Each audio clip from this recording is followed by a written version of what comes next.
Hey guys, tonight we slip into something a little less comfortable. Specifically, the stiff tunic and sandals of an overworked, underpaid, often overlooked apartment doorman in ancient Rome. You're standing under a smoky orange sky, early morning in the Suburra district, the working-class tangle of alleys, insulae, and laundry lines where Rome thrums loudest. Behind you looms your building, 5 dizzying stories of groaning wood beams and brick, leaning just a little too far forward, like it's whispering secrets to the alley. Your post, a worn wooden stool wedged beside the massive entry gate, one hand always near the bolt. The smell hits first, boiled onions, sweat, yesterday's fish, and just a hint of chamber pot. The gate, which you'll soon know as intimately as your own hands, is wide enough for 2 carts and heavy enough to crush a man. You didn't install it, you just live with it, literally. Your sleeping nook is a shallow cupboard built into the wall beside it, just big enough to dream sideways. Congratulations, you're the ostiarius. You probably won't survive this, by the way. Most doormen don't retire. Fires, fights, and collapsing stairwells have a way of culling the job pool. So, before you get comfortable, take a moment to like the video and subscribe.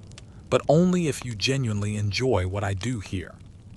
And hey, let me know in the comments where you're watching from, and what time it is where you are. Now dim the lights, maybe turn on a fan for that soft background hum, and let's ease into tonight's journey together. You wake to shouting in the courtyard. A bread seller's voice, nasal and familiar, is arguing again with the fishwife over stall placement. You stretch, bones creaking louder than the beams overhead. You're not paid to mediate, but you are paid to care about everything. The noise, the guests, the door, the shrine, the tenant's temperamental goat. You shuffle to your station and slide the bolt with a satisfying clunk. One of the building's wealthier tenants emerges, toga flapping like a frustrated bedsheet, and hurries past without a word. You nod anyway. You're invisible, but you nod. Always nod. He forgets your name, but he'll remember if the gate wasn't open on time. The insula is home to over 100 people, give or take a few, and you know each one's habits better than you know your own.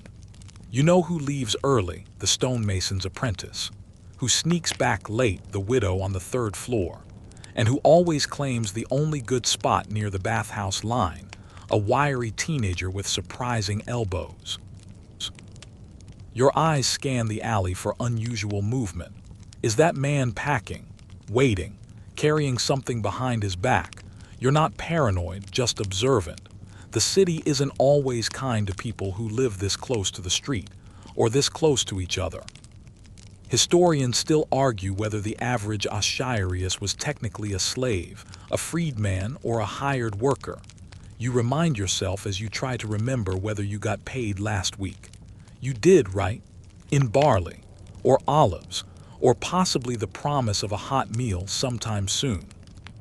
You're already hungry, but breakfast comes after the morning rush, if there's food left in the shared pot, and if the upstairs tenants haven't taken the good scraps.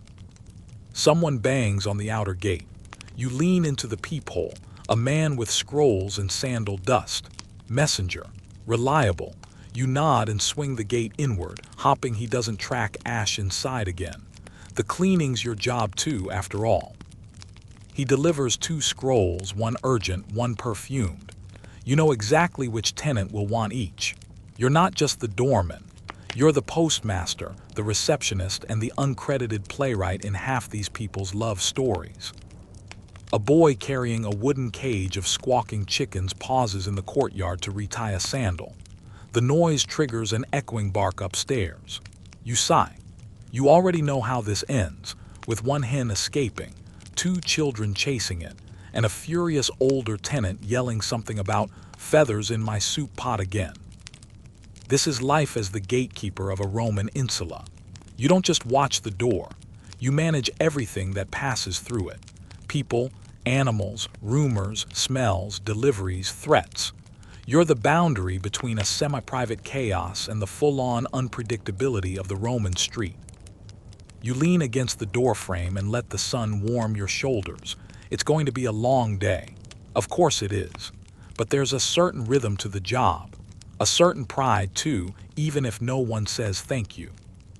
You think back to that time last week when a very polite burglar offered you a bribe to look the other way.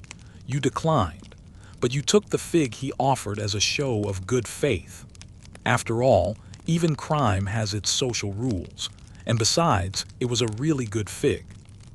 A few children dart by, chasing each other with sticks, pretending to be gladiators.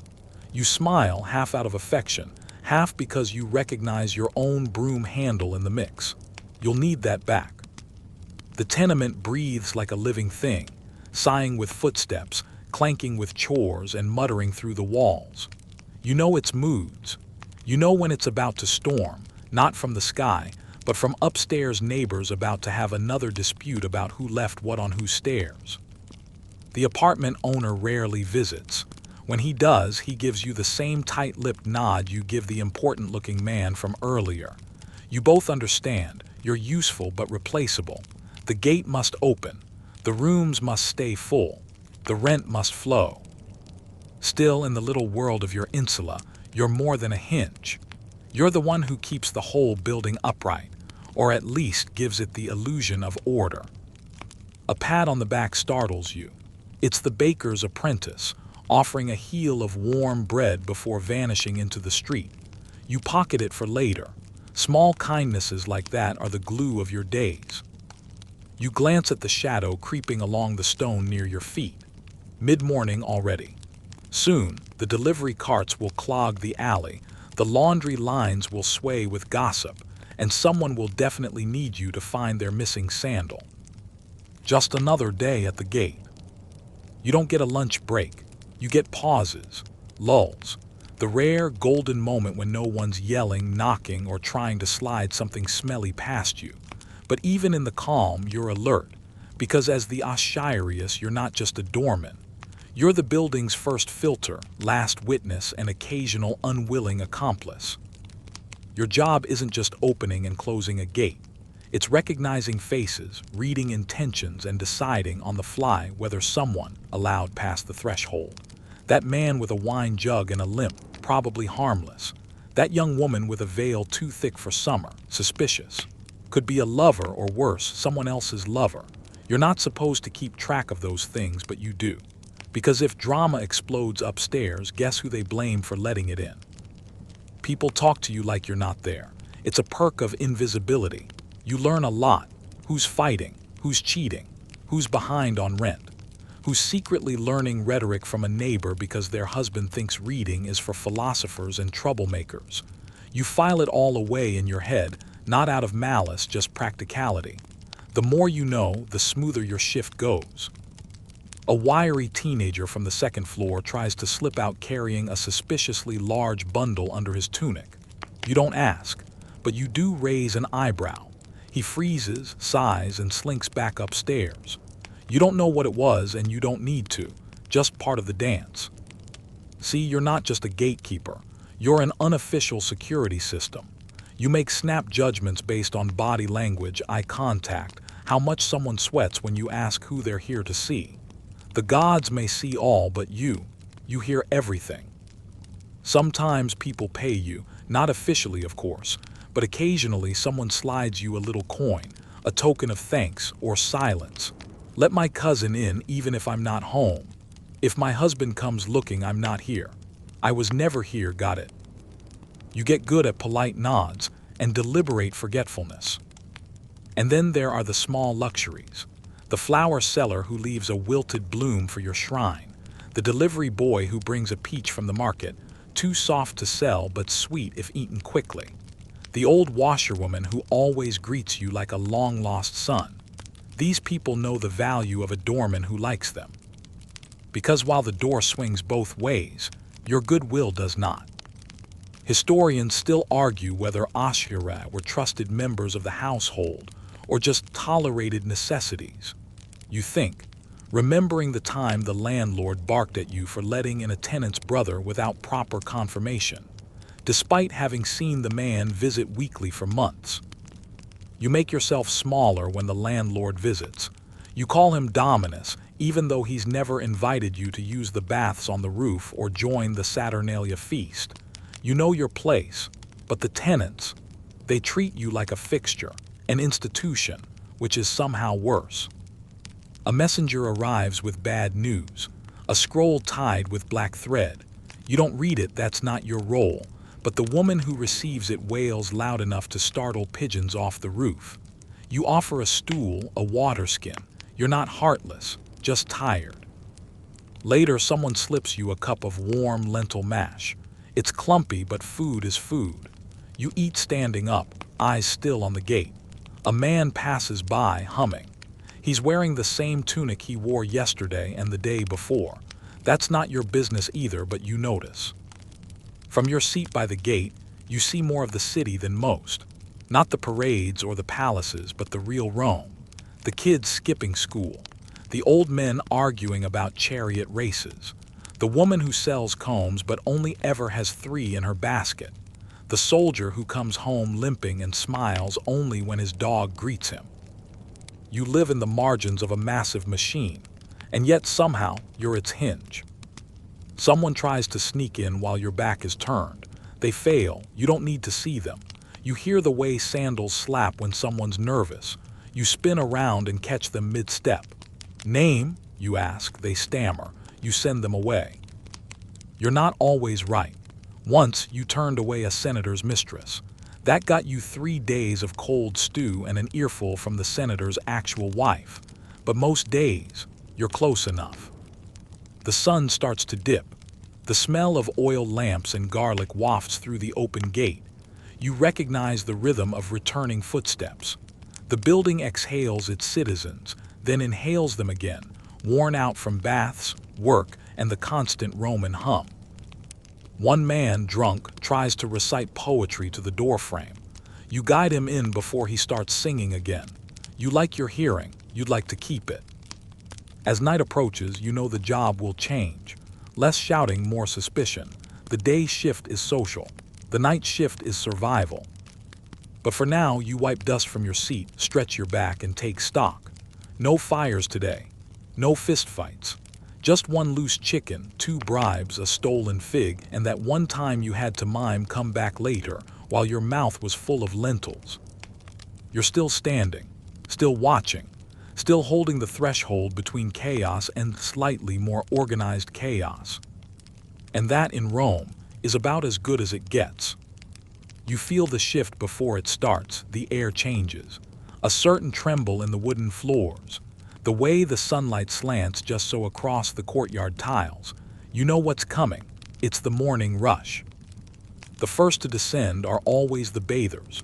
Damp-haired, sandal-squishing citizens in rumpled tunics who like to shout salve. Like you haven't seen them 3 days a week since Saturn was in Aries. They're off to the public baths, hopping for a good stone bench, maybe some gossip in the steam room. You nod as they pass, but your eyes are already on the next wave. A baker's apprentice barrels through the alleyway, arms full of warm loaves stacked so high he can't see. He nearly clips a crate of olives before skidding to a stop at your gate. He knows better than to run into it. You've reinforced the hinges with a sly piece of scrap bronze, and you have no sympathy for bruised shins. You lift the latch and let him through with a small flourish. The building smells better already. And then come the tutors. Historians still argue whether private education in Rome was a luxury or a necessity. You murmur to yourself as 3 different schoolmasters arrive, each looking more bored than the last. One smells like wine. One carries a wax tablet too small to be useful. The third always tries to teach Greek to a 5-year-old who just wants to poke snails. You don't envy them. You just hold the door. Now the tenants begin to file out, one by one, like ducks in togas. You nod at the woman who sells herbs, at the twins who clean temples for pocket change, at the elderly man who insists on walking backwards out of the building because the gods once told him to. The energy is chaotic but predictable until the goat appears. It's always the goat, a mangy, one-horned menace who technically belongs to the candle maker on the 4th floor, but who seems to believe the building belongs to him. Today, he's carrying what appears to be someone's laundry in his teeth. You attempt to shoo him, but he freezes in place, stares you down and defecates right at the base of the shrine to Mercury. You sigh. Again. A barefoot child dashes past, chasing a hoop. Another child follows, not because they care about the hoop, but because that's what you do when you're small and the world is full of motion. You flatten yourself against the gate as they careen by. Somewhere above you, someone yells about the missing laundry. You consider blaming the goat. You will absolutely blame the goat. You try to tidy up in between foot traffic. You sweep crumbs, nudge pebbles out of the threshold crack, chase off a crow that's gotten bold enough to try stealing from unattended baskets. Your broom is both tool and prop. It lets people know you're busy, even when you're listening. Today's oddity arrives in the form of a woman carrying a basket of wax dolls. She asks for the widow on the second floor. You squint. Not a usual visitor, something ceremonial maybe. You consider her shawl too fine for the subura, and those wax figures. One has a pin in its side. You're no augur, but this smells like trouble. You hesitate. I'll check if she's home, you say. You don't check. Instead, you wait. 2 other tenants pass. One of them makes a face at the wax doll basket. The woman stands awkwardly, glancing up. You eventually shake your head and close the gate. She leaves without protest. One job of the ostiarius is to keep certain stories from ever starting. Midway through your mental tally of unusual guests, a vendor with a tray of amphora samples offers you a whiff of garum. You immediately regret it. The fermented fish sauce burns your nostrils and your sense of dignity. But you smile politely and direct him to the cook on the 3rd floor who occasionally bribes you with stuffed grape leaves. A fair trade. You catch your reflection in the brass latch of the gate. Sun-worn face, dust in your beard, a streak of soot from when you leaned too close to the lantern last night. You look tired. You always do. Behind you, the courtyard is alive now. Laundry lines stretching across balconies.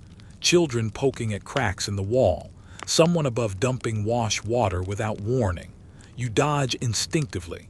The 3rd time this week. You really should mark that spot with chalk. A breathless man runs up, scroll in hand.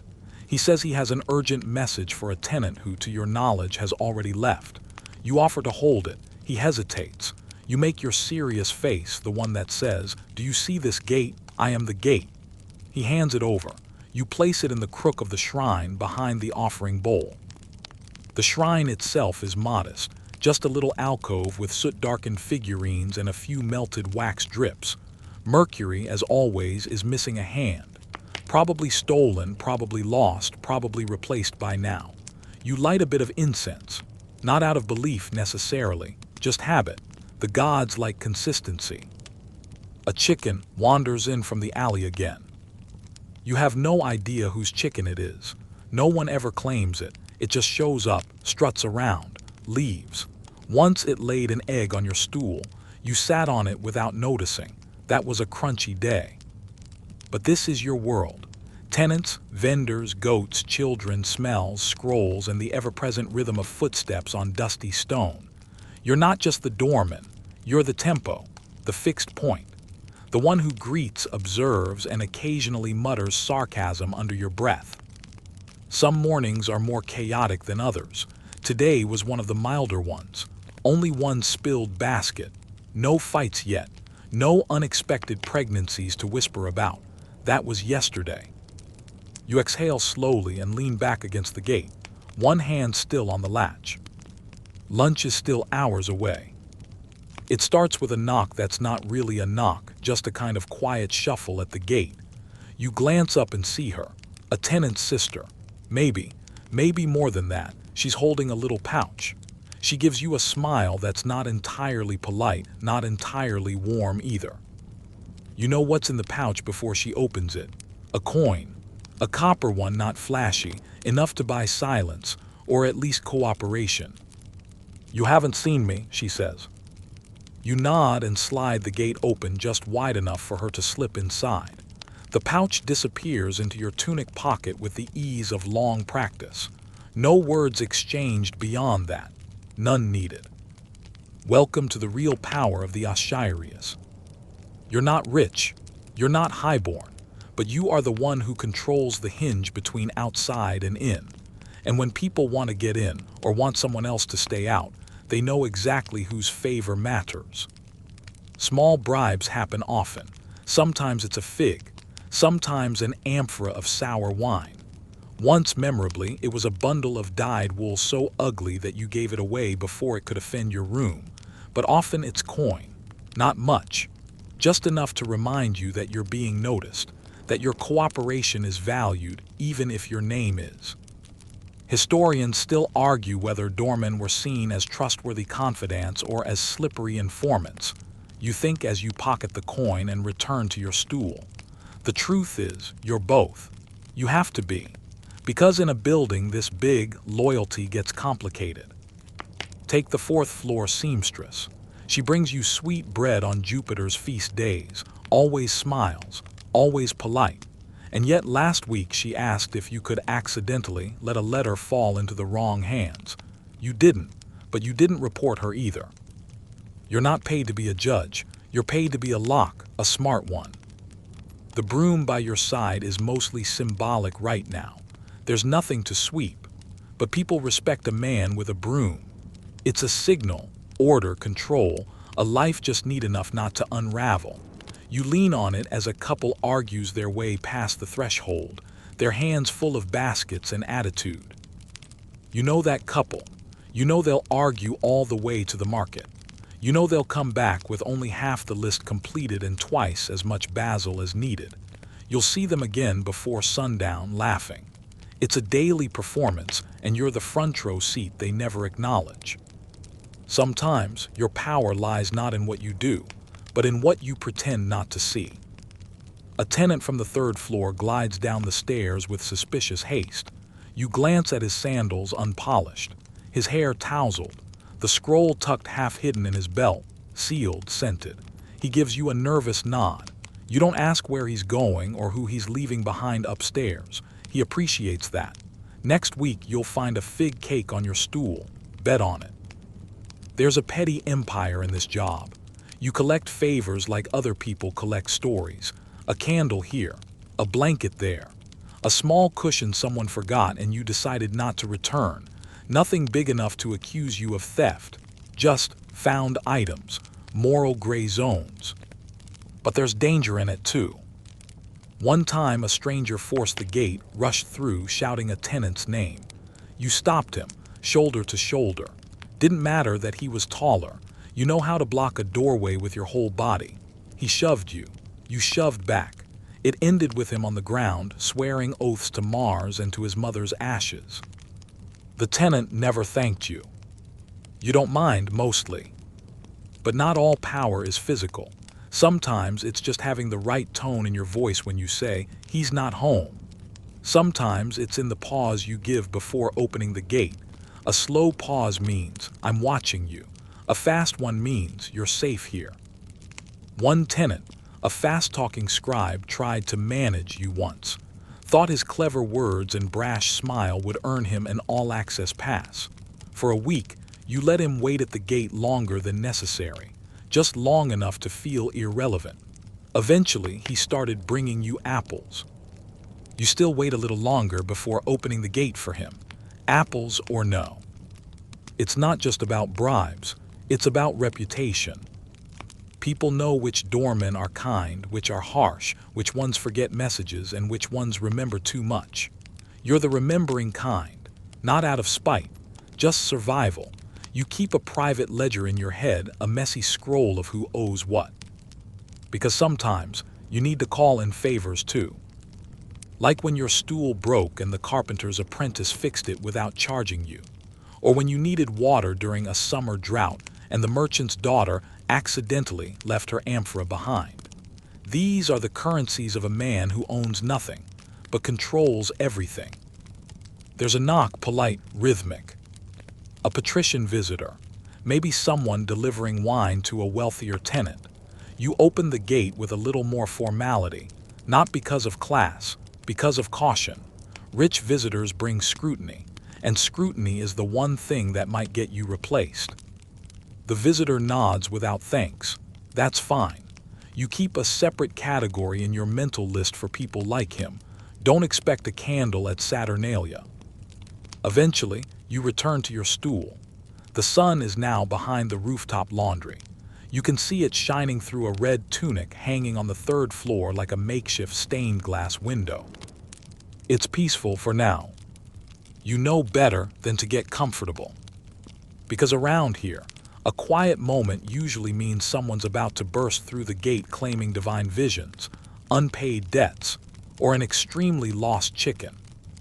The gate creaks just enough when it opens to alert you, not an accident but a deliberate design choice made by someone long before your time. A little warning system. You don't oil it too well.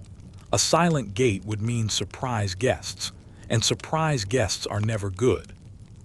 A small boy appears, clutching a bundle of scrolls to his chest and panting like he just ran from the forum. You recognize him. He delivers messages for one of the magistrates who lodges upstairs when he's in town. Likes to stay in humble quarters, he says, while carrying robes lined with silver thread. The boy hands you a scroll, unsealed. You resist the urge to peek. He waits expectantly. You nod and he takes that as permission to collapse cross-legged beside your stool. Just for a moment, he says. You don't argue. The kid's feet are filthy, his tunic streaked with charcoal dust, and he smells faintly of boiled cabbage. He fits right in. You deliver the scroll a few minutes later. No fanfare, just a tap on the tenant's door and a muttered "for you." Then it's back to the gate, always back to the gate. Most of the messages you handle aren't from magistrates. They're from lovers, merchants, distant cousins, and occasionally, people who owe other people money and want to preemptively apologize. Some are sealed with wax, others just rolled tightly and tied with string. A few are scented. Those always make you suspicious. Scented messages tend to cause chaos. Historians still argue whether Doorman read the messages they delivered or if that was taboo, you think, but honestly, the temptation is constant. Some scrolls you can't help but glimpse. You don't go looking, but if a seal breaks in your hand, well, it'd be foolish not to read. Besides, you're often the only person who knows how to read in the building. You never tell anyone that, of course. That kind of knowledge, dangerous, makes people expect more of you, or fear you, or blame you when their secrets leak. The gossip, though, that flows like water. You overhear it, catch fragments as people come and go, a whispered name here, a scandalous accusation there. The insula is a sponge soaked in rumors, and you're the stone it drips over on the way out. Once you passed a message you knew was false. A man claiming to be a cousin wrote a note to a woman on the third floor, professing undying love and imminent arrival. But you'd seen him give a nearly identical scroll to someone on the floor below not a week earlier. You hesitated. Ultimately, you passed it on. Not your business. But that night, when the shouting started and someone threw a chamber pot off a balcony, you knew your hands weren't entirely clean. Still, you're just the messenger, right? You receive deliveries too, not just messages.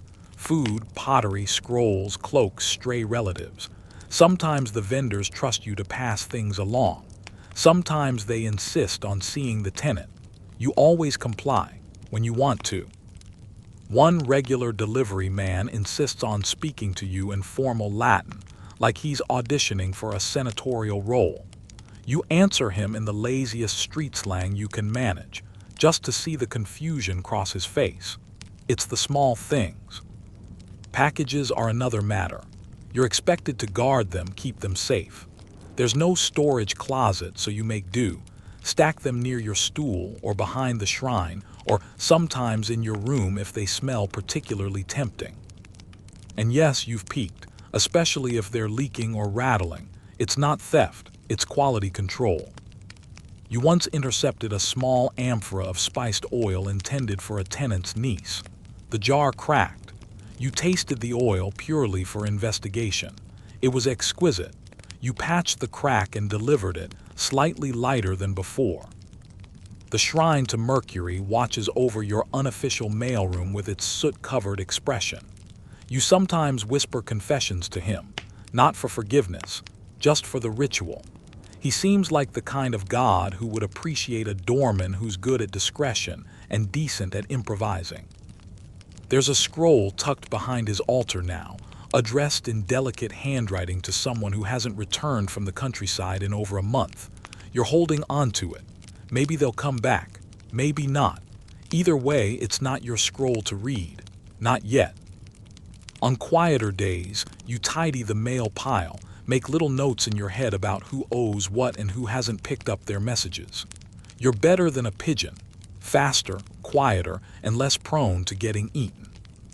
The scribe from the second floor sometimes asks if he can leave his wax tablets with you while he's out. You say yes, mostly because he once gave you a tiny stylus etched with a joke about Saturn's beard. That kind of humor buys loyalty. Other tenants aren't as considerate. They forget messages, blame you for losing scrolls you never received. One swore you handed a letter to the wrong person, then found it under her own cot a week later. No apology, of course, just a muttered HMPH and an extra piece of salted bread that night, which you accepted, obviously. Being the ostiarius means you carry not just scrolls and packages, but also everyone's expectations. Misplaced, unrealistic, sometimes contradictory. You're expected to remember what no one told you, deliver things no one handed you, and always smile like this life is your chosen calling. You don't mind, not really. You knew the job when you took it. It's in your bones now, in your careful fingers, in your slow nod that says, "I've seen worse. Keep moving." At some point, the message boy returns. He left his sandal by the gate. You hand it to him without a word. He grins. "You always remember," he says. You don't reply. Just close the gate behind him and slide the bolt. That's you, memory without judgment, presence without drama, a man-shaped inbox standing guard at the edge of Rome's daily flood. The man stumbles through the gate, hiccuping like a malfunctioning bellows and clutching a flask he very obviously forgot to hide. You recognize him, a part-time poet, full-time nuisance, and unofficial patron of every cheap tavern within 4 blocks. He's wearing half a toga and a full frown. You brace yourself. "Friend," he shouts as if you're old comrades, "I have returned." You don't flinch, you've seen worse. Last week he tried to recite Ovid to the lamp post.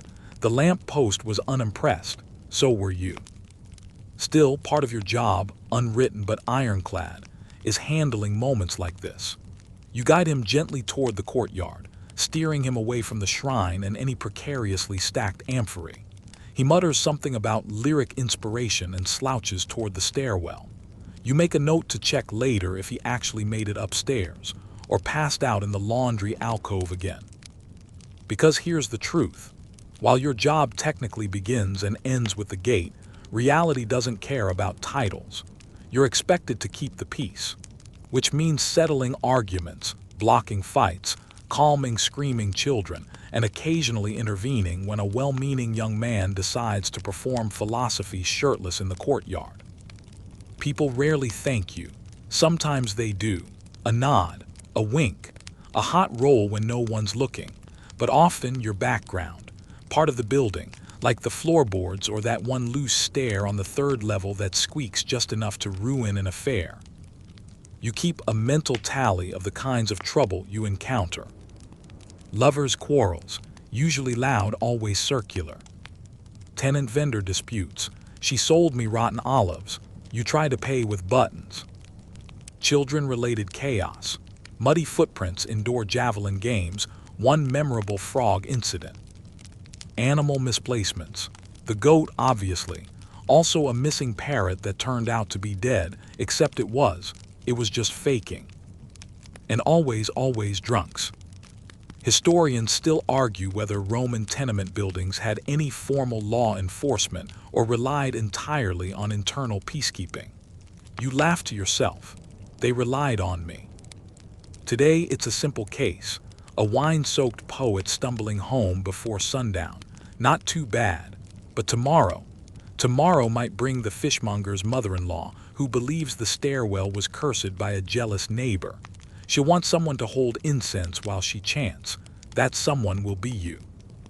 Once, you had to break up a fight over who owned the corner spot in the communal kitchen.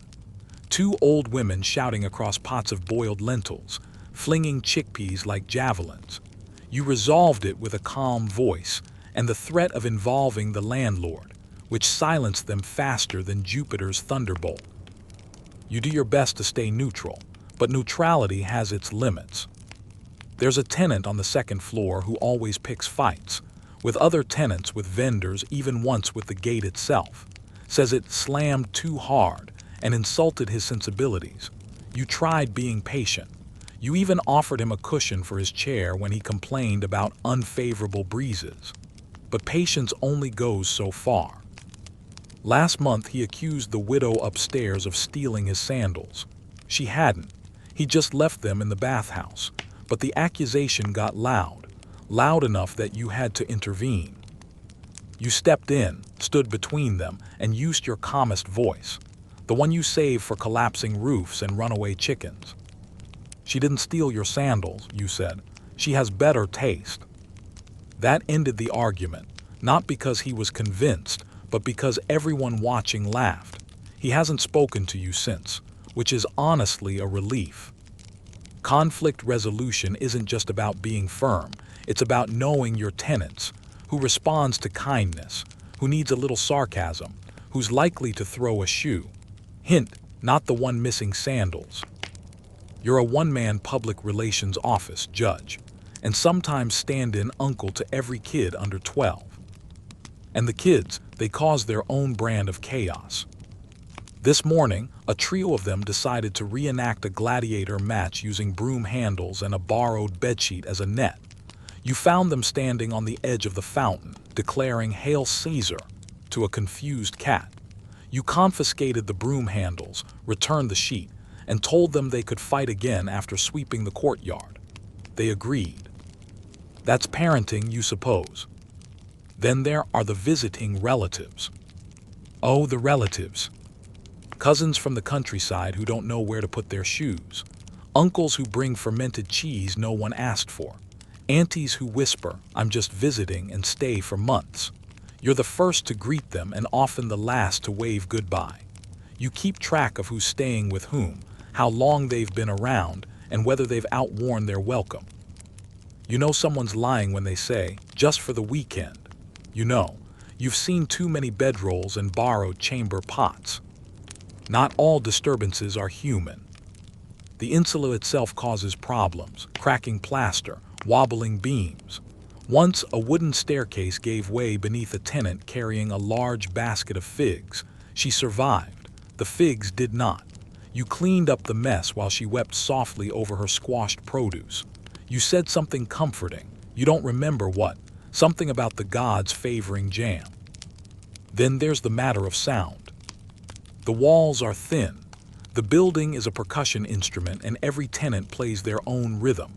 You hear arguments, lullabies, the dull thud of someone dropping a chamber pot again, and occasionally suspicious silence.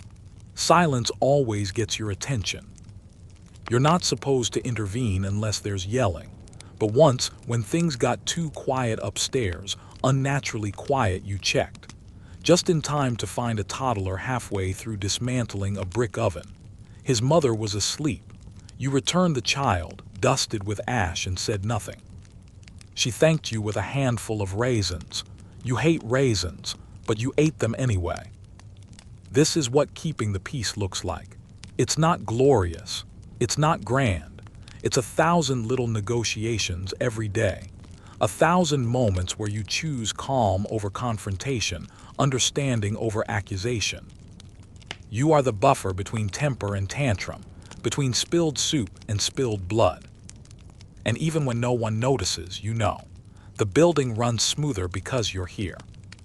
You ease back onto your stool. The poet is asleep on the third stair. The goat is chewing someone's laundry again. A child is drawing on the wall with a charcoal stub. Just another quiet moment in your long, strange shift. There's a clatter near the cistern, followed by an unmistakable shriek that sounds like someone stepped on a lizard, or possibly was a lizard briefly possessing human vocal cords. You don't even flinch. You know that voice. That's Marcia. Lives on the second floor. Thinks everything with more than 2 legs is either venomous or a demon. You rise from your stool and lean toward the edge of the courtyard, just far enough to confirm. Yes, it's a perfectly normal beetle. And yes, she's waving her sandal at it like she's warding off Hades himself. You nod a greeting. Your demon has wings today. She gives you a glare that would turn Medusa to stone, then disappears back inside. The beetle, unbothered, scuttles away. You go back to your gate. The incident's barely a flicker in your day. As ostiarius, you are the human version of a drainage gutter. Everything runs past you eventually. Some of it clean, most of it well. By mid-morning, the courtyard is alive again and your unofficial duties resume. You check the water jars. Tenants fill them at the fountain, but you monitor who leaves them behind. A jar forgotten too long is fair game, but you try to avoid drama. Someone's going to notice they're missing amphora, you mutter to yourself, picking up a near-empty jug with a chipped lip and setting it aside for return. Your daily rounds aren't official. No one pays you to do them, but they're necessary. The landlord only shows up when someone dies, and even then, he tries to delegate. So you take it upon yourself to spot the early signs of trouble: mold on the support beams, a suspicious crack in the courtyard paving stones, the faint scent of rotting grain near the pantry doors. You've patched up 3 holes this week alone with leftover tile and prayer. One more and you'll qualify as a priest of Vulcan. Historians still argue whether Roman insulae had dedicated maintenance staff or relied on tenants to fix what they could. You laugh at the thought. They had me. Because what the textbooks don't say is that a Roman apartment block is a beast that constantly tries to collapse on itself. Between the poor masonry, overcrowded rooms, and people throwing everything from fish bones to broken shoes out their windows, your building is one spark away from becoming history. And sparks, they happen. Once, a tenant tried to install a private hearth using oil lamps, straw, and blind confidence. You caught it before it became a fire. He thanked you with a loaf of barley bread that could have doubled as a roof tile. You walk the halls sometimes, just enough to be seen. Tenants behave differently when they know you're near. Arguments get quieter, feet tread softer. Children abandon their chalk mid-drawing. You're not feared, but you're not ignored either. One of the children stops you today, holding up a snail in triumph. She says its name is Claudius. You nod solemnly and tell her Claudius is now responsible for patrolling the courtyard perimeter. She salutes and marches off. Crisis averted. And then there's the matter of smells. A Roman insula is a banquet of aromas, mostly uninvited. Today, it's boiled lentils, wine vinegar, and something vaguely funereal wafting from the stairwell. You can't place it. Rotten fish. Or perhaps another of the candle maker's experiments. Last time he tried to make scented oil, he cleared out the 3rd floor and set off a collective cough that echoed for days. You take a detour to investigate. It's not fish. It's cabbage. Overcooked. Overlived. You gently rap on the offending tenant's door and suggest they crack a window. They do. You leave before the stink settles in your clothes. As you pass, you notice someone painted a small laurel wreath over their doorframe. New tenant, probably, hopping to court good fortune. You respect the effort, but fortune doesn't live in buildings like this. Only resilience does. A tenant stops you in the stairwell, says there's a wasp nest forming near the laundry lines. You nod, say you'll look into it. Then you do, climbing to the 3rd floor balcony with a broom, a clay pot, and a prayer to any god willing to listen. The nest is small. The wasps are angry. You relocate it to the alleyway and warn the neighbor boy not to experiment with it again. You descend the stairs slower than usual. Your knees ache. The broom is now your walking stick, your wasp swatter, and if needed, your line in the sand. Down in the atrium, someone spilled olive oil. You sigh and fetch sand from the jar near the gate. Sprinkling it carefully, you mutter, slippery as a senator's promise, and sweep it into a neat pile. No one thanks you. They rarely do. That's the rhythm of this job. Prevent disasters before they're noticed and they never become stories. You're not a hero. You're the reason the heroes have dry floors to walk on. The fountain burbles gently now. You eye the water level. Low again. The upper tenants use too much, especially that sculptor who insists on soaking inspiration into his marble before carving. You'll mention it. He won't listen, but you'll mention it anyway. You repair a loose tile on your way back to the gate. It's a small thing, but the next person who walks there won't trip. That's enough. Back at your post, you sit, stretch your back. Let the sun warm your arms for a few stolen seconds.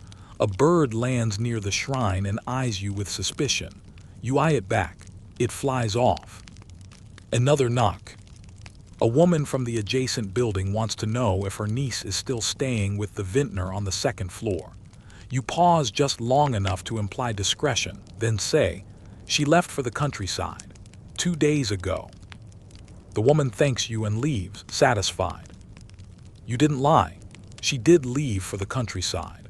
The fact that she returned yesterday and is now hiding in the storeroom with her lover is none of the aunt's business. You are not just the keeper of the gate. You are the custodian of complexity. You hold this crumbling building together with broom bristles, half-truths, and a deep, unshakable belief that peace is worth more than truth, even if it smells like overcooked cabbage. You wake just a little, just enough to know the dream was ending, not because of noise or light, but because the gate creaked again. This time it's not a neighbor or a vendor. It's a man in a long, wine-colored cloak, one arm carefully cradling a wooden case. His face is unfamiliar, but his shoes tell you what he is: a bureaucrat. Soft soles, no scuffs, the kind of man who rides more than he walks.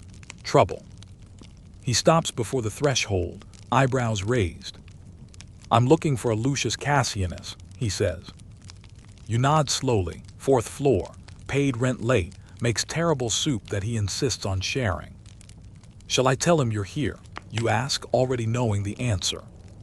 The man hesitates, then hands you the case. He'll know what it's about, just be careful, fragile documents. You take it. Not heavy, not locked, but you feel the weight of it in other ways. As he leaves, you mark his name and face into memory. You'll need them later. This is another job they don't tell you about when they hand you the broom and the stool. Managing deliveries that might well contain the downfall of someone's reputation, or a sealed confession, or imperial orders, or yet another tedious family lawsuit. You put the case behind the altar to Mercury. If the gods care about paperwork, that's where they'll look for it. A tenant slips down the stairs soon after.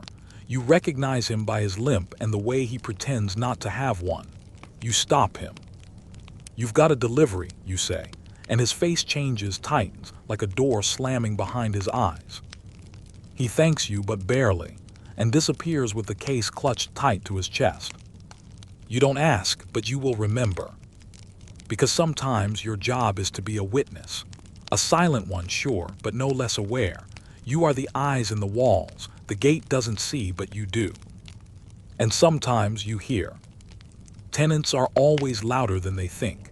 You catch snippets between door slams and echoing stairwells, a whispered debt, a regretted kiss, plans to move out, or worse, to redecorate.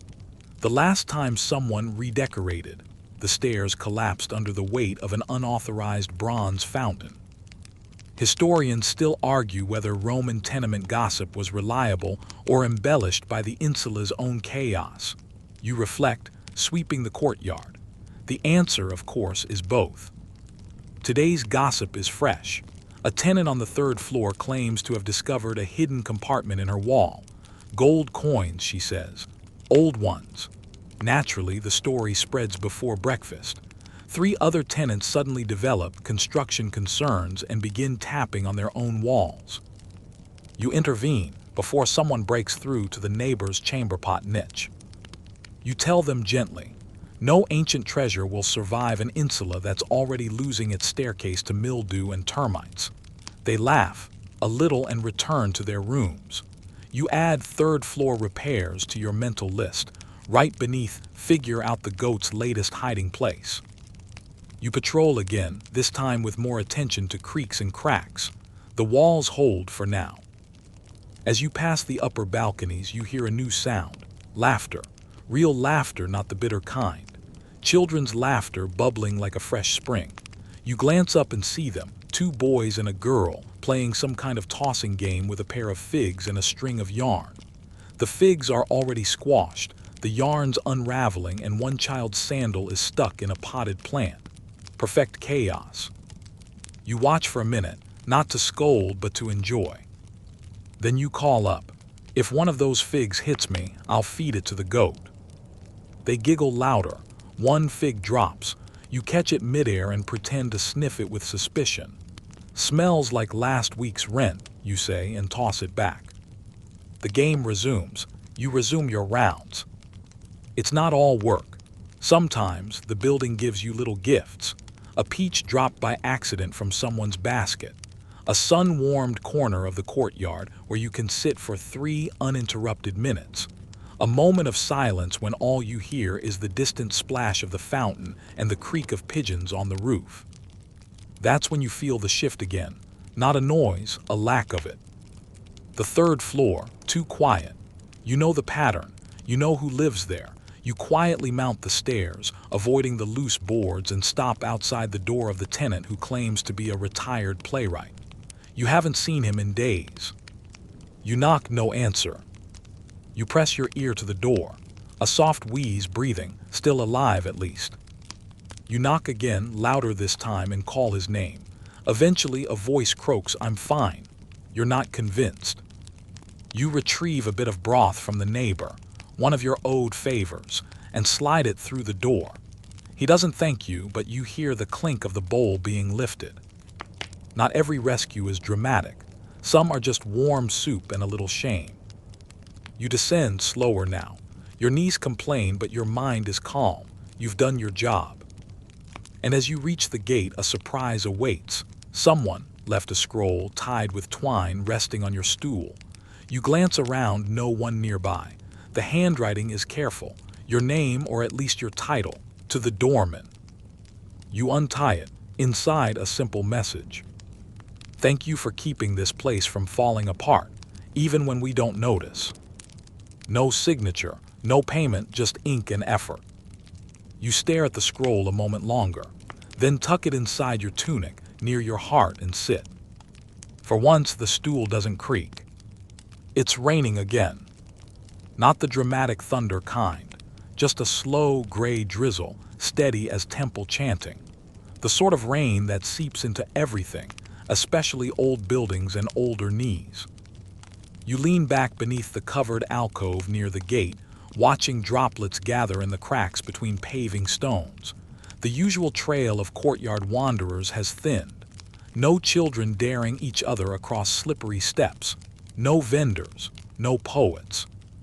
You'd almost call it peaceful, if the roof above the atrium weren't leaking into the middle of a very irritable neighbor's laundry basin.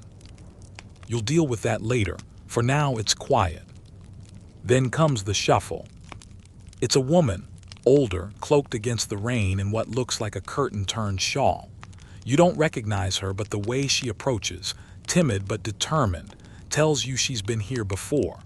A long time ago, maybe, or maybe in a different capacity. She pauses at the gate. You wait. "I'm looking for my son," she says. "He lives here, I think." You ask his name. She gives it. You recognize it. He's new, top floor, room by the chimney, the one who keeps to himself and smells faintly of ash. You nod. He's here, but he's out. The woman presses her lips together. She hesitates. "Could I wait?" You glance toward the courtyard. Rain still falling. You offer her a stool, the extra one, the one for dignified guests and tired grandmothers. She takes it, sits carefully, adjusts her shawl. Her eyes flick to the shrine of Mercury, then to the doorways rising around the courtyard. "Place hasn't changed much," she says. You don't reply. You've learned people like her aren't looking for answers, just silence thick enough to hold their memories. After a while, she begins to talk. Not about her son, not directly, but about raising children in an insula, the narrow stairs, the shared kitchens, the way you have to make a place feel like yours when the walls feel like they belong to everyone else. She speaks of baths taken from buckets, games played on rooftops, a neighbor who kept doves and claimed they could predict the weather. You nod occasionally, letting her story unfurl like steam from a warm bowl. Historians still argue whether Roman women had any real space of their own inside the household, you think. But if you asked her, she'd say she carved hers from noise and necessity. Eventually, her son returns. You don't announce him, just tilt your head so she sees him first. His face crumples, softens. He says nothing. She says nothing. Then he gestures silently. She rises. They vanish into the stairwell without a word to you. You return the extra stool to its spot and adjust your cloak. The drizzle continues. Not 5 minutes later, a child appears, barefoot, grinning. "Doorman," she says, "someone left a fish in the fountain." You blink. "A what?" "A fish," she repeats. "It's swimming in circles." You follow her. Sure enough, a medium-sized fish, striped, clearly not from Rome's usual fishmongers. You suspect it's escaped from a merchant's cart or been liberated by an over-enthusiastic tenant who thought they could keep it as a pet. You eye it, the fish eyes you back. You fetch a cooking pot from the communal shelf and, with a dignity that no one watching would appreciate, capture the fish. It splashes once in protest. You deposit it near the shrine, covered loosely with a cloth. For now, it's your fish. These are the moments that never make it into official records. The absurdities, the small rescue missions, the acts of kindness so tiny they slip between the cracks of scrolls and marble inscriptions. But you remember them. And the tenants do too, even if they don't say it aloud. The older man from the second floor, usually grumpy, always dramatic, pauses as he passes. "Looks like rain made you sentimental," he says, glancing at the covered fish pot. You shrug. "It's not the first thing I've pulled from the fountain." He chuckles. "Let me know if you find my sandal. Still hasn't turned up." He walks off. You never found the sandal. Still, you add it to the list. Your mental inventory is vast. Not just lost items, but forgotten ones. Unsaid things. Unclaimed favors. The building's memory stretches back longer than yours, but yours is sharper. That's why people come to you, not just for keys and questions, but for reminders. Do you remember if the baker left yesterday or the day before? Did you see my cousin leave with a bundle or a basket? Was it last week or the one before when the stairs collapsed under the goat? You always know, or at least you're better at guessing than most. The rain begins to let up. The smells shift again. Wet brick, wood smoke, and the sharp tang of vinegar from the upper kitchens. Someone singing very softly, off-key but sweet. A girl you don't know well lives in the small room above the candle maker, steps outside and hangs a threadbare sheet over the railing. Her eyes meet yours. She nods. You nod back. That's another kind of message. No wax, no seal, just respect. And here comes the cat again, the gray one with one ear and an attitude.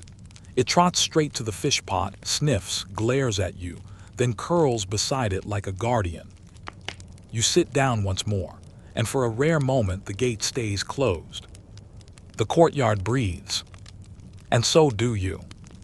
The sky turns the color of old wine amphory just before they're smashed, purplish, cracked with gold at the edges, and heavy with something you can't name. Twilight in Rome is rarely quiet, but it pretends to be for a few minutes every evening. That's when the courtyard holds its breath. You're sitting at the gate, just close enough to the shrine for Mercury to watch you with his eternally lopsided smirk.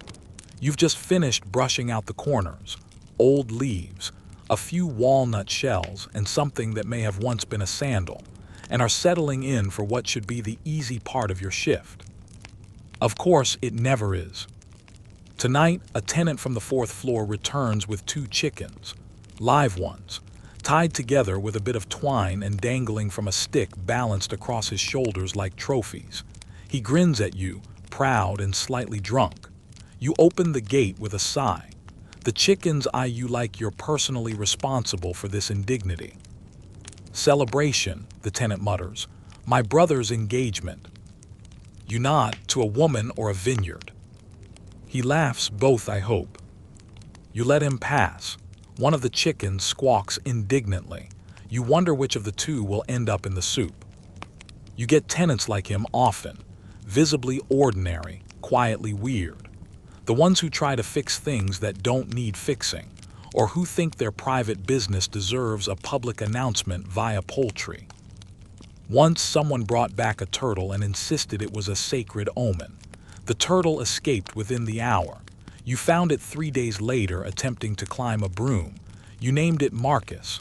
Marcus still lives under the stairs. Possibly. But your real concern tonight isn't turtles or chickens or runaway celebrants. It's fire. You sniff the air and there it is, faint but distinct. Charcoal and smoke, and not the good kind from bread ovens. No, this is acrid. It's coming from above. You move fast. Up the stairs. Past the 3rd floor where someone's playing a stringed instrument badly. Past the candle maker's room. To the 5th floor. Top level. The worst maintained. Roof like a sieve. Home to 2 brothers and their eternal war with logic. And sure enough, there it is. A brazier, indoors, near curtains, left smoldering and surrounded by empty cups. You don't shout, you don't panic. You douse it with the emergency jar you made them keep by the door. You prop open the shutters. You curse under your breath quietly, rhythmically. Then you leave them a note. 1 more fire and I'll let the building decide what to do with you. You know they can't read. Doesn't matter, the tone's clear enough. Historians still argue whether insula fires were due more to faulty construction or tenant negligence. You mutter as you descend, but I know the answer. You reach the ground floor again, and someone has left a trail of flour across the entrance. You follow it. It leads, of course, to the baker's apprentice, who has apparently tripped while delivering a bag of grain and now looks like a particularly doughy ghost. You help him up. He tries to explain. You hold up a hand. I don't need the story, just the broom. As you sweep, you notice a tenant watching from their window. Not helping, just watching. You wave. They blink and vanish behind the curtain. There are watchers like that on every floor. Not malicious, not lazy, just quiet. People who don't speak unless they must, but see everything and sometimes drop little tidbits your way.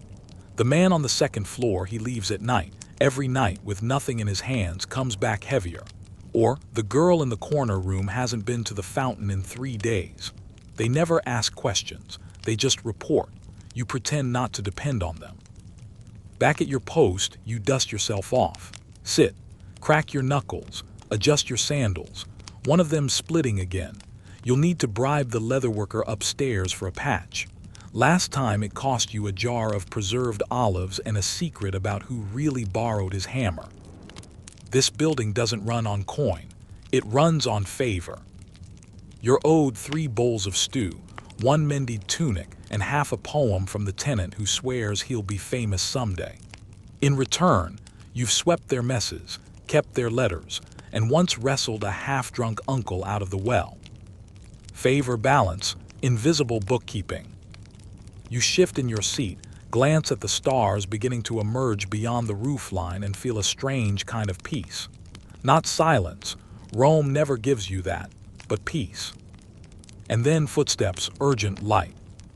A young man, flushed and out of breath, skids into view. Is this where the sculptor lives? He gasps. The one who makes gods from scrap. You blink, top floor, next to the room with the broken harp. He nods, thanks you with a gesture, and sprints up the stairs. You smile. You know who he means. The sculptor, mad as a senator on festival wine, believes he once made a statue so lifelike that Jupiter himself walked by and winked at it. You think the story's absurd. You also think it might be true. That's how this place is. Stories pile on stories. Some fall apart. Some grow teeth. Some you carry with you like tucked scrolls behind your ribs. You check the fish, still alive, the cat's still guarding it. You close the gate for the night. Not locked, never locked, but just enough to say that's enough to the world beyond. A signal, a curtain drawn. Then you stretch, murmur a half-hearted prayer to Mercury, and settle in for whatever the stars decide to send your way. It's going to be a long night. It's deep night now, and Rome's usual clamor has faded into something more intimate, like the city is whispering to itself in its sleep. The alleyways behind your building hold the soft echoes of sandals on stone, but they're rare and cautious steps. Thieves move more like cats than men, and in this light, even cats seem unsure of their own shadows. You sit with your cloak pulled around your shoulders, the gate cracked slightly open for airflow but closed enough to suggest order. The flame in the shrine's oil lamp dances like it's telling stories, and you pretend to listen. Your eyes drift across the courtyard. The fountain reflects the moon in fractured circles. From above, a shutter creaks open, then closed again. A breeze moves through, carrying the scent of dust and wet mortar. And then soft footsteps again. Closer this time, you rise slowly. A figure approaches the gate, not hurried, not furtive, just careful. It's a woman, wrapped in a shawl, but you catch a glimpse of what's beneath, embroidered hem, fine sandals. Not from this building, maybe not from this part of town. "I need a room," she says quietly. You look her over. She's not bruised, but she's definitely fleeing something. Or someone, you don't ask. That's not your job. You shake your head. "Not my building to lease." She nods unsurprised. "Could I wait here, just until dawn?" You pause, then gesture to the stool. She sits, doesn't cry, doesn't fidget, just watches the oil flame like she understands its language. After a moment, you rise and retrieve a spare cloak from the back room. You place it over her shoulders without a word. She glances up, eyes shiny but no tears. You nod once. She nods back. These are the transactions no landlord tracks. The value of silence, of warmth, of not prying. Historians still argue whether Roman tenement doormen had any say in who passed through their gates, you think as you sit back down. They'd probably be surprised how much we do. You stay awake for a while, the two of you sitting in that thick, wordless calm that only arrives after midnight. Eventually, her breathing slows. Her head tips forward. She sleeps. You watch over her. At some point, the cat returns, sniffs at her hem, and curls up next to her. The fish flutters gently in its jar. You consider nomming it Augustus. It seems the kind of fish that would demand a title. The sky begins to lighten imperceptibly, that smoky purple turning toward gray. Rome is about to stir. Then a sound, low and rhythmic. You realize it's coming from upstairs. Not an argument, not a broken amphora. Singing. Someone is singing. A lullaby by the sound of it. Wobbly, tuneless, but sincere.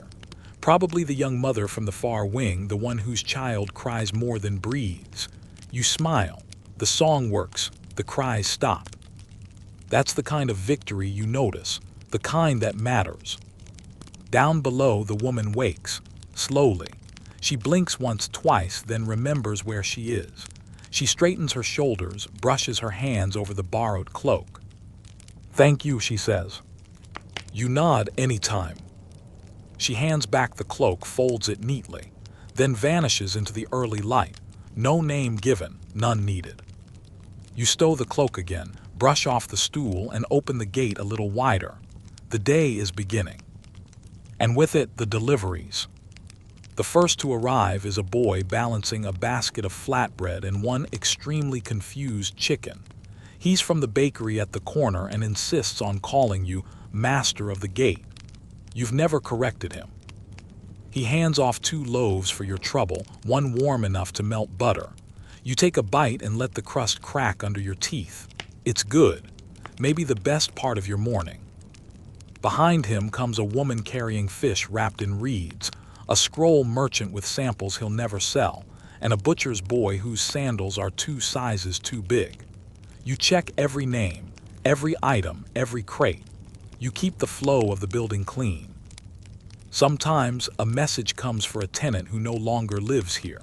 Sometimes for one who never did. You handle those carefully. Misdirected words can cause more chaos than wine at a funeral. A girl comes down the stairs, rubbing sleep from her eyes. She sees you, waves, and holds up a tooth. "Finally fell out," she says. You smile, put it under your pillow or give it to the shrine. Mercury likes shiny things. She considers, "Do teeth count?" "In this building," you reply, "everything counts if you offer it with enough drama." She laughs and runs back upstairs. You sit again, the sun is higher now, sounds return. Someone opens a shutter too hard and curses. A tenant starts singing. Another shouts at the singing, normality. You realize you haven't slept. But you're used to that. You'll nap in shifts later. Maybe during the mid-afternoon lull when the building naps too, when even the children go quiet and the fountains trickle feels like a lullaby. For now, you rise. A tenant on the 2nd floor wants help with a stubborn door latch. Another on the 3rd claims a neighbor has stolen her comb. A boy upstairs is stuck in a laundry basket. You'll handle it, one by one, quietly, firmly, with a broom in one hand and a prayer to the household gods in the other. You're not just the doorman. You're the thread that keeps this strange, fraying tapestry from unraveling. You're halfway up the stairwell, clutching a badly wrapped parcel of figs and trying to explain, politely but firmly, to the man beside you that no, you cannot deliver this on his behalf and tell his cousin he's forgiven and mention the bit about the goat. You suggest he write a note. He says he can't write. You suggest a drawing. He hands you a fig.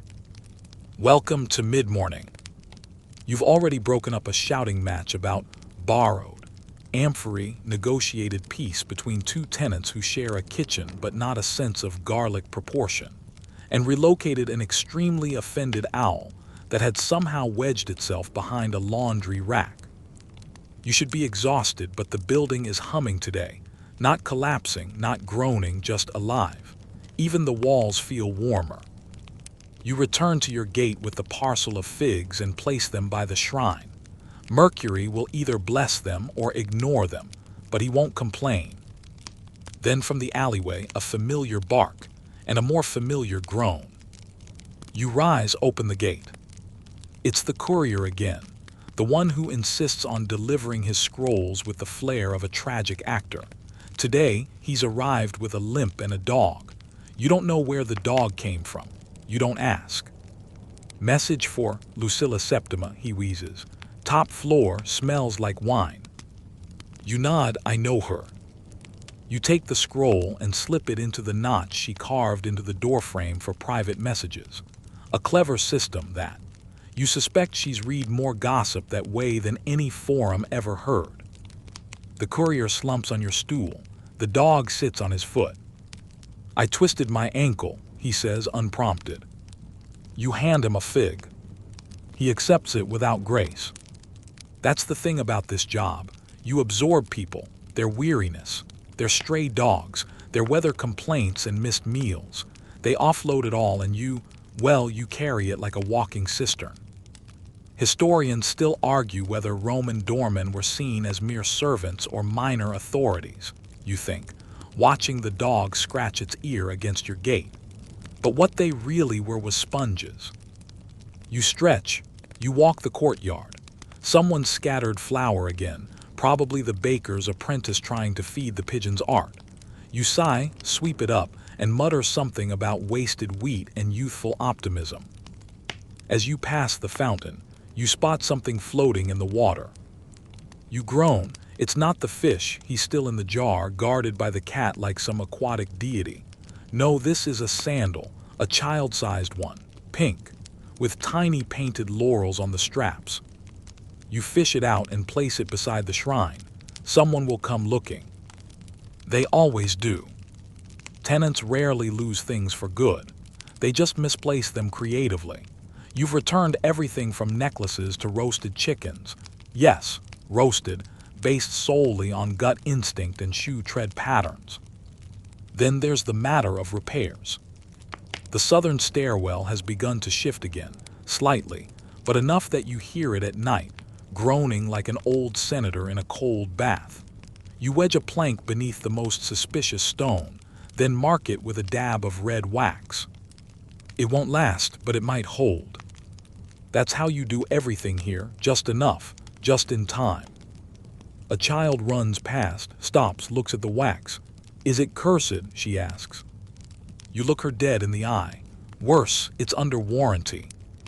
She blinks. What's that? Ask the bricklayer. She runs off. You suspect she'll ask the wine vendor instead. You suspect the answer will be wildly inaccurate. Back at your post, a young man appears, well-dressed, fidgeting. You remember him from last week. He left with a scroll and came back with a bruise and a new tunic. Now he holds something out to you, a letter sealed with cheap wax, unlabeled. For the woman who lives 2 floors up, he mutters, near the ivy.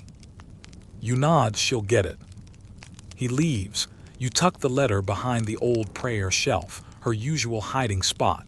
You don't open it. You never open them, but you read the weight of them like a scribe reads omens. He's worried she is, yet. Another tenant passes, balancing a stack of firewood and humming a military tune. He doesn't speak, but he nods. You nod back. There are whole conversations in nods. And now someone's burning herbs again, strong ones. You smell thyme, rosemary, and something else. You wrinkle your nose. The widow on the 3rd floor believes in purification rituals. She thinks the building's haunted. You don't disagree. You just think the ghost has bad timing. You check the incense bowl outside her door, still smoldering. You gently move it a few inches farther from the curtain. You've done this before. That's your work. Not big actions, tiny ones. Minute, unnoticed corrections that keep the building from sliding into chaos, one sliver of misalignment at a time. A small scroll arrives, addressed to the boy who sells onions from a crate by the entrance. He can't read it. You read it for him. It's from his sister. She's found work in a vineyard. She says he can visit, but not on feast days. He nods, wide-eyed, says nothing. You nod back, say even less. Later, when the courtyard grows quiet again, you water the herb pots. You sweep the stoop. You retie the fig parcel because someone's dog has sniffed it open. And when someone knocks, softly, you're already rising to greet them. It's the mother from earlier, the one with the shawl. She's carrying a small bundle. She smiles for the gatekeeper. You unwrap it later. It's a loaf of barley bread, and a note just 3 words long. You were kind. You place it beside the scroll from the other night. Both rest now beside the shrine, offerings of a sort. You eat the bread in silence. It's dry, slightly burnt. Best thing you've had all week. The afternoon sun hits the building like a heavy blanket, too warm, too bright, too persistent. The kind of heat that melts thought and slows movement. Even the pigeons look exhausted, slumped in their rooftop dominions like downy senators at a debate. You stand beneath the overhang, shirt sticking to your back, eyes squinting against the glare bouncing off the fountain tiles. The water's low again. You'll need to remind the upstairs tenant with the well-access privileges. Last time she forgot, the whole courtyard smelled like soup gone sour. A tenant slinks past you, carrying a string of sausages like a necklace of questionable intent. He nods. You nod. Nobody speaks in this heat unless absolutely necessary. Still, there are duties. A new family's moving in. A woman, her sister, and a boy who looks like he's plotting something at every moment. They arrive with 2 donkeys, 4 amphorae, and a carved idol of Minerva taller than the child. The idol's eyes follow you as you help guide them to their room on the 2nd floor. Is it real marble? You ask. No, the woman replies cheerfully, but it's heavy enough to be. You lift the idol's base. She's not lying. Halfway up the stairs, the boy whispers to you. She thinks the statue keeps the rats away. You glance at the idol, you believe her. You settle them in and the boy offers you a dried fig in gratitude. It's mostly pit. You eat it anyway. Back down at your post, someone scribbled something rude about the butcher on the wall near the gate. You sigh, fetch your cleaning cloth and scrub it off with vinegar. The butcher has a temper like boiling lentils and doesn't need encouragement. Historians still argue whether Roman tenement graffiti was political expression or just gossip with a chisel. You muse, watching the letters fade under your cloth. But here, it's always personal. A child walks past and glances at the clean spot. It used to say something funny, she informs you. Good, you reply. Now it says respect your neighbors, in invisible ink. She stares at the wall, then shrugs, not as funny. She's right. You return to the shade and sit. Across the courtyard, the cat is sunbathing like a retired philosopher, belly up, unmoved by insects or time. Then comes the argument. Voices rising from the second floor. Two sisters, loud ones. You've heard this fight before about laundry or boyfriends or who left the fig wine out during Saturnalia. Today's installment appears to be about olives. You climb the stairs slowly. No need to rush. You know the pattern, 4 yells, 1 door slam, and a dramatic sob that never quite sticks the landing. You arrive just as a wooden spoon flies past your head. You duck. Is it my turn to be insulted? You ask mildly. One of the sisters huffs. Tell her I was saving those olives for the stew. The other glares. Tell her they were starting to ferment on their own. You raise both hands. I'm only here to make sure the spoon doesn't hit anyone with an unpaid tab. They laugh reluctantly. You pick up the spoon and hand it back. No throwing, you say, unless it's compliments. You head back down as they continue to squabble, less sharply now, more like routine music than actual fury. You pass the shrine again. Someone added a flower. Wild, scraggly, but sincere, you nod to Mercury. Then from above, a crash. You wince, not a normal crash, a bad crash. You sprint. 4th floor, corner room, the sculptor's quarters. You burst in, well, knock and push, but with urgency, and find him standing in the middle of the chaos, covered in dust and bits of broken pottery. I tried to hang a new shelf, he mutters. You glance at the wall, it's split. The shelf is not hanging, it's embedded in the opposite wall. His statue of Diana is missing a head. Again, you ask. I thought a bigger nail. No. You help him sweep. You move the surviving statues to safer positions. You remind him that walls in this building are more suggestion than structure. He promises to fix it. You promise to supervise this time. As you return to your gate, you pass the wine seller's daughter. She hands you a clay token. Free cup, she says, for always fixing things. You pocket it. It'll come in handy during the next feast day when everyone forgets they promised not to spill things in the stairwell. Later, just before dusk, someone brings you a plate. Simple food, lentils, greens, a bit of cheese. No note, just a nod. You eat in silence. That's the reward. Not gold, not fame. A clean spoon, a warm plate. A building that, despite all its groans and cracks, still stands. For now, you hear someone singing again. A lullaby, different voice this time. Softer, maybe upstairs, maybe the street beyond. The cat curls up against your leg. You exhale. The day isn't done, but you've bought yourself an hour of calm. You'll spend it wisely. Evening descends like melted gold, slow and sticky, pooling in the corners of the courtyard and making the stones sweat beneath your feet. The light slants across the gate in stripes, catching dust motes in their slow-motion drift like lazy gladiators in training. You sit at your post again, belly full of lentils, tunic smelling faintly of vinegar and clay. The cat purrs against your ankle like a tiny furnace, and someone upstairs is arguing gently with a lyre. Not playing it, arguing with it. Your sandals creak when you shift. Everything creaks at this hour. You, the door, the floorboards. Even the air seems to stretch and groan, as if the building itself is settling into its bones for the night. But rest not yet, because here comes a delegation. 3 boys, grim-faced, each holding an object like it's sacred. A broken wax tablet, a crumpled laurel wreath made of paper, and a suspiciously dented piece of copper pipe. They approach with ceremony. You raise one eyebrow. Is there a festival I wasn't told about? The oldest, barely 10, clears his throat. We are forming a society, he says. A secret one, dedicated to justice. You nod gravely. The kind of justice with meetings or the kind with yelling? Both, says the second boy proudly. You listen. Their first order of business. The boy on the 3rd floor borrowed a toy and never gave it back. Their second, someone been spitting plum pits from the balconies.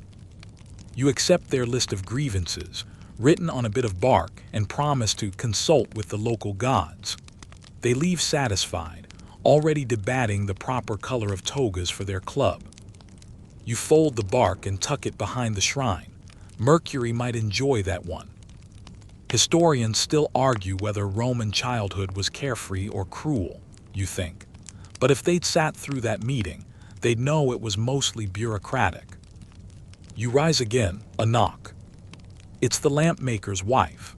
Her husband's gone out drinking, again, and she needs help lifting the oil jugs to refill the lamps. You follow her up, dodging a leaky drain pipe and stepping over a pile of grape stems left by someone who thinks the courtyard doubles as a compost bin. You lift the jugs. She thanks you with a fig tart that tastes like it came from heaven by way of the 3rd floor oven. You don't ask about her husband.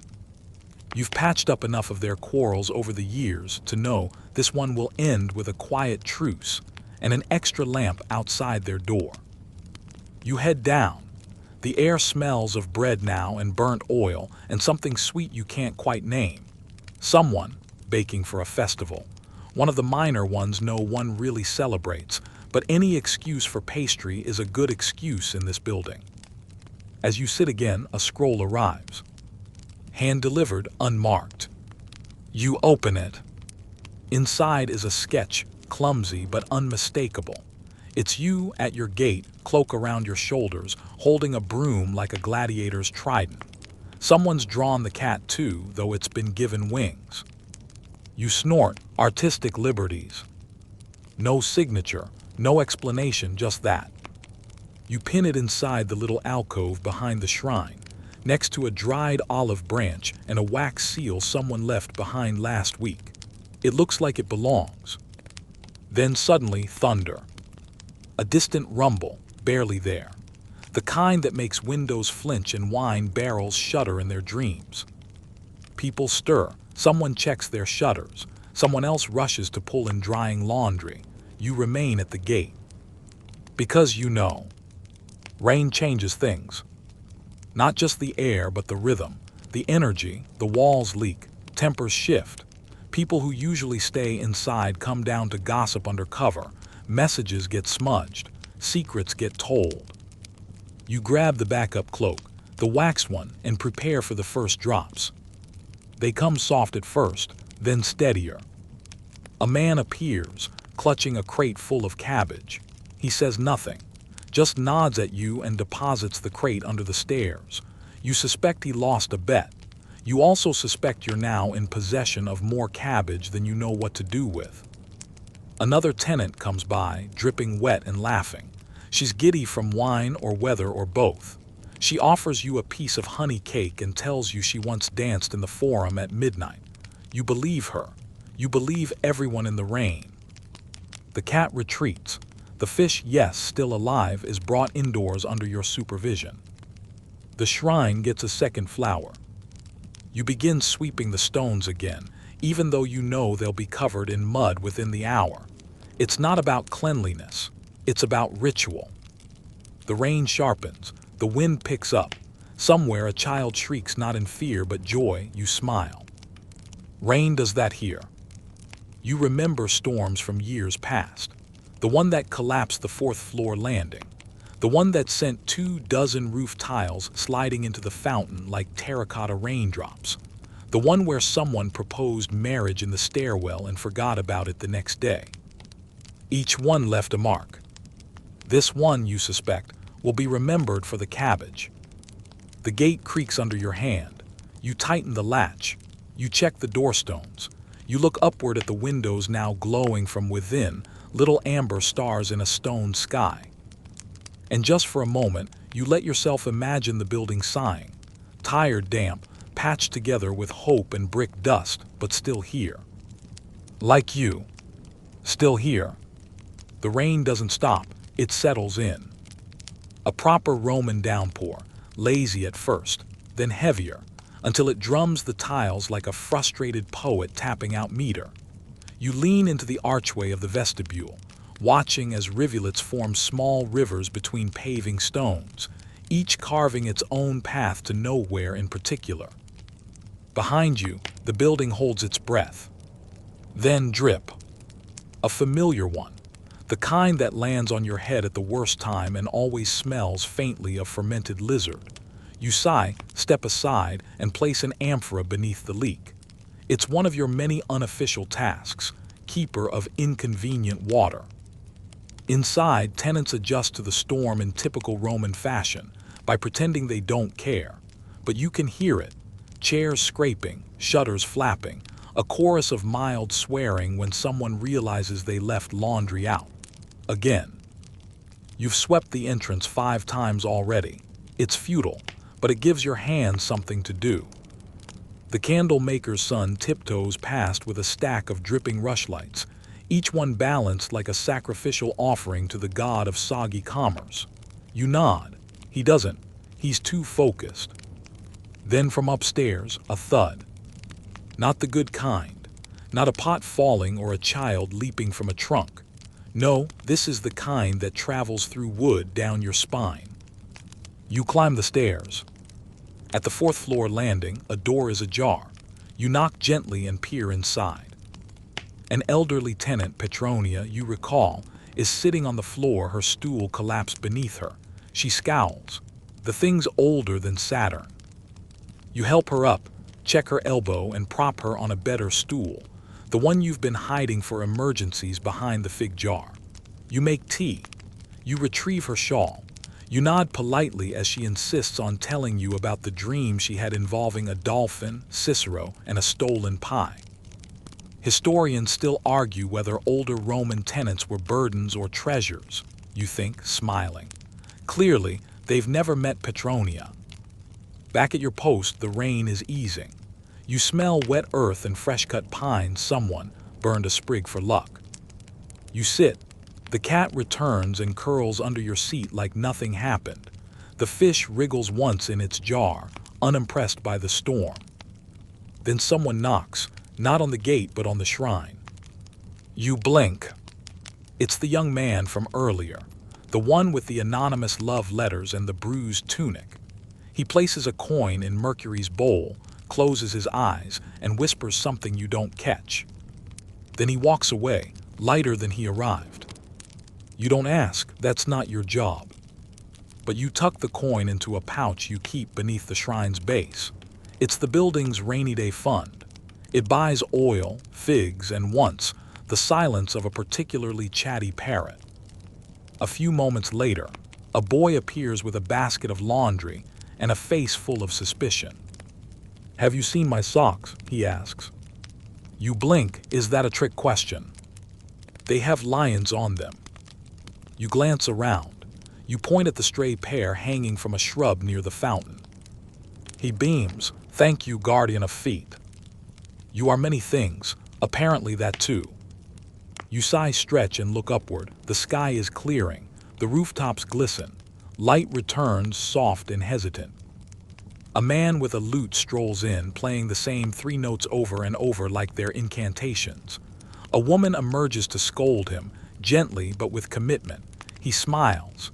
She doesn't. She will tomorrow. The building exhales. Someone passes you a cup of warm wine. You sip it. It tastes like watered comfort. You nod in gratitude, but the giver is already gone. You close the gate, this time firmly, not against danger but against the day. It's been long, full, strange, perfect. And now it's time to rest. The building quiets one room at a time, shutters drawn, whispers folded into quilts, footsteps turned soft. You sit, you listen. And in the stillness, you remember all the things you didn't get to. Patch the step on the third floor. Return the philosopher's borrowed ladder.